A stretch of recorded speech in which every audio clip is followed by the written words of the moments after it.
안녕하세요. 나만의 개인 맞춤 법무사 김영룡 법무사입니다.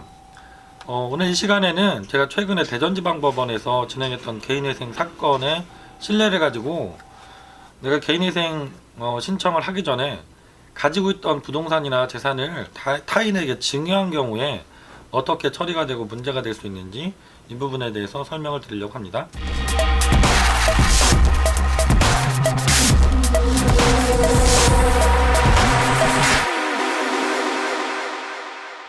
우선 이분의 그 개략적인 사항을 말씀드리면 충남 쪽에 거주하시는 40대 남자분이셨고요. 채무는 2억 정도 되는 분이셨습니다. 이분이 처음에 상담을 주셨을 때 다른 부분은 문제가 없으셨는데 첫 번째는 그거였습니다. 개인회생을 3번째 진행하시는 분이었거든요. 그래서 여러 번 진행해도 가능하냐 이것도 질문을 주셨는데 그건 제가 여러 번 말씀드린 것처럼 개인회생에서는 여러 차례 반복해서 진행하더라도 금지 명령이 안 나시는 사유가 될 수는 있지만 개인회생 절차 진행에는 문제가 없습니다.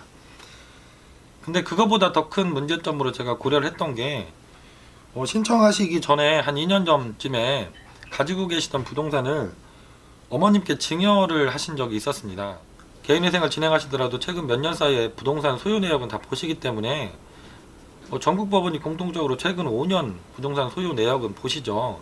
그 자료로 들어가는 게 지방세, 세목별 과세 증명서가 들어가죠. 여기에 보면 내가 가지고 있던 세금이 지방세가 부과됐던 재산들, 자동차, 부동산 이런 것들이 다 기재가 되어 있기 때문에 확인을 하시게 됩니다.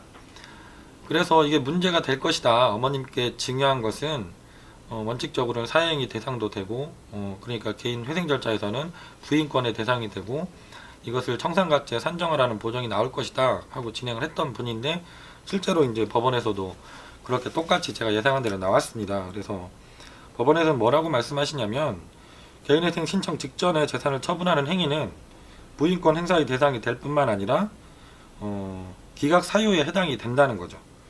그래서 당신이 왜 모친에게 부동산을 직전에 이렇게 증여를 하게 되는지 이유를 소상하게 소명해 봐라.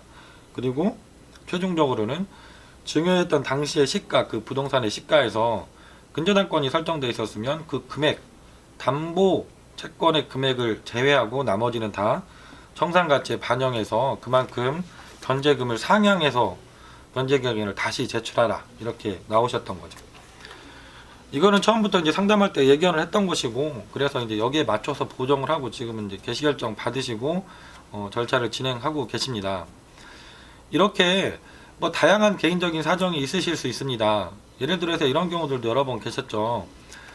내가 4명이긴 하지만 그 처음에 부동산을 취득할 때 자금이 대부분 부모님 돈이었던 경우 이거를 근데 구체적으로 소명하기가 어려워요. 아니면 그 집에 현재 부모님께서 살고 계십니다. 그래서 내가 채무 초과 상태가 돼서 경매가 들어오거나 압류가 들어와서 부모님이 그 집에서 쫓겨날 상황이 될까봐 걱정이 되셔가지고 그거를 이제 사전에 증여를 해서 명의를 변경하고 오시는 경우들이 많습니다. 이거는 부득이한 경우인 것 같아요. 자식된 도리로서 부모님이 이제 살고 계시는 집이 경매되면 그거는 사실은 되게 가슴 아픈 일이실 테니까 법률상 문제가 있을 수 있다는 걸 본인들도 알지만 이렇게 처리하고 오시는 경우들이 있습니다. 하지만 이렇게 보정사항에서 보신 것처럼 내가 그렇게 증여를 재산을 하고 오셨더라도 개인회생 절차가 안 되는 건 아닙니다. 부인권의 대상이 될 수 있다고 해서 그거를 이제 청산가치에 산정하고 월 변제금을 상향하라는 보정은 나오지만 거기에 맞춰서라도 내가 변제기한을 통과를 받고 3년 동안 내가 법원에 변제금을 납부할 수 있다라고 한다면 그렇게 해서 개인회생을 받고 부모님이 거주하시는 그 집을 지키는 것도 방법이 되죠. 그래서 이런 부분들도 전화가 오시면 상담을 좀 그분 개인 사정에 따라서 유심히 오랫동안 좀 상의를 해야 되는 부분입니다. 지금도 내가 개인회생을 진행하는데 다양한 문제점들이 있으실 겁니다. 결론을 못 내고 인터넷을 계속 찾아봐도 답을 못 찾고 계신 분들은 편하게 전화 주시면 제가 업무가 바빠서 좀 바로바로 전화를 못 드리더라도 가능하면 모든 분께 전화를 드리려고 노력을 하고 있습니다. 김영룡 법무사에게 편화를 전화 주시고 저희 직원들에게 메모를 남겨주시기 바랍니다. 김영룡 법무사였습니다. 감사합니다.